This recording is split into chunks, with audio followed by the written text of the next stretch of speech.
Hey guys, it's Chris at Highline Guitars and you're watching another episode from the Luthier's Workbench.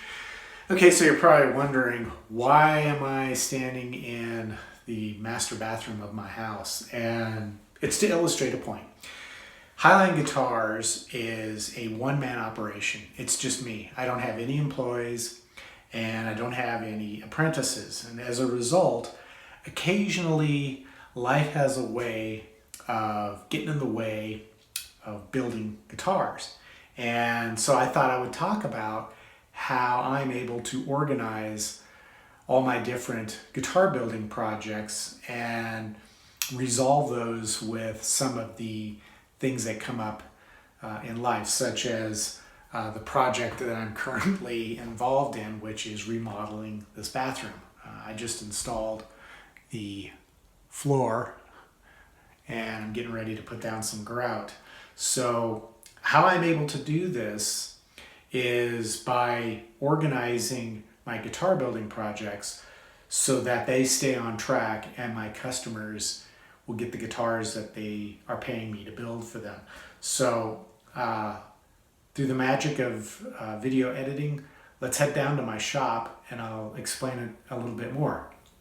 Since Highline Guitars is a one-man operation, I have to really plan ahead when it comes to getting all these guitar builds done at the same time, or at least when the customers expect them to be completed. And what I'll do is, you might remember a while back I did a video where I talked about the 3 keys to guitar building success, and basically what that is to visualize the process of building the guitar so that you can identify any potential problem areas. But you can also use visualization as a way to schedule how you're going to build 3 to 4 guitars at the same time. And you might identify specific steps in the process where a guitar might have to be put on hold while, for example, a finish is curing. So that's kind of how I schedule the construction of 3 to 4 guitars at roughly the same time. So I'll work on one guitar and I'll get it to a point where I can set it aside and grab another guitar and start working on that. And a lot of times what dictates the stoppage of building a guitar may be, for example, the finish curing, or I may find that I have to wait for some parts to arrive. And sometimes those parts can take quite a bit of time before they get here. So I try to keep moving forward by overlapping the scheduling of how these guitars are being put together. And this guitar is a pretty good example. This guitar is it's a mahogany Echo that has a 3-piece mahogany and maple laminated neck and then a Palfaro fretboard. And if you'll remember, a while back I did a guitar that had a gold metallic top and a kind of a embellished design that was masked off.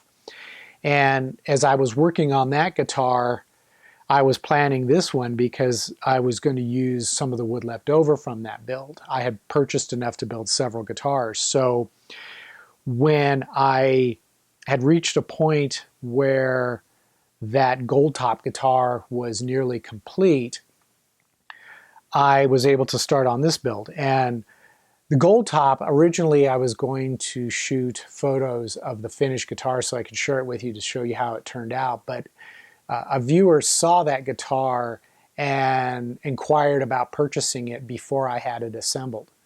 And we came to an agreement and I sold the unfinished guitar so that he can put his own components on it. And I suppose that would save him a little bit of money, but unfortunately that guitar was out the door before I had a chance to shoot photos, so I don't have anything to show you other than what I have shown in the past. But for this build, what I am doing is I am applying the finish.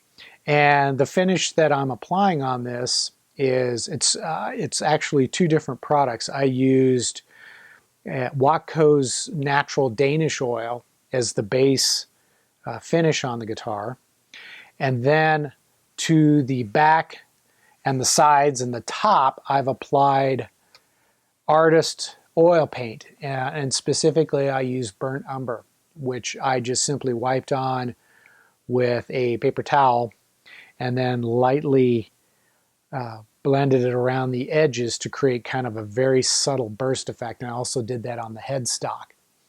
And since these are oil-based finishes, they're going to require probably 2 weeks to fully cure. So I decided to take advantage of that 2 weeks to redecorate the master bathroom in my house.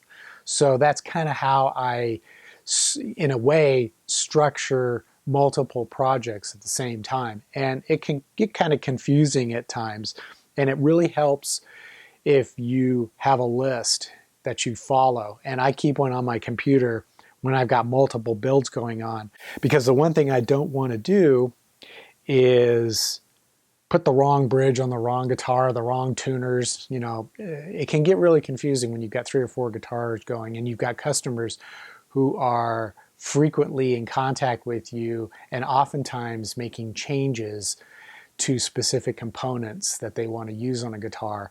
And it helps to list out everything specifically for each project so that you can go back and make sure that you're on the same page and or staying on course. And what I also like to do is I'll create a project folder on my computer, and that has the list of all the different things that I need to do, all the components that I need to buy, the type of wood I need. I even save all my emails, correspondence that I have with my customers into that folder so that I keep everything straight.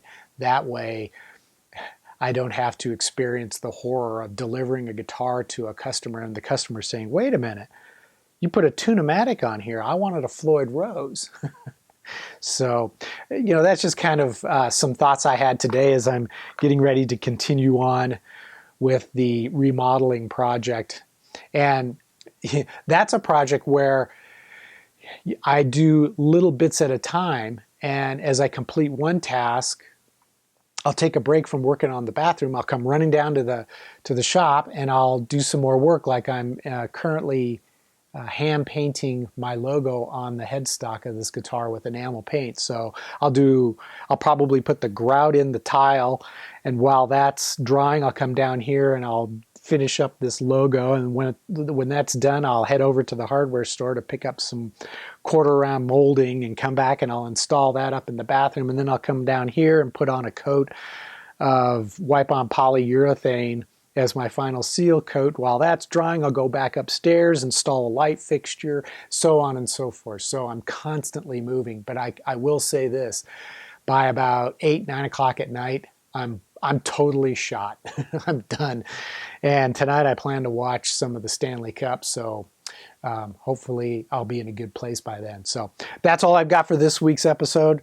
Again, I hope this was a somewhat entertaining way to break up your day. And if so, click like, hit subscribe, click the bell for notifications, and we will see you in the next episode.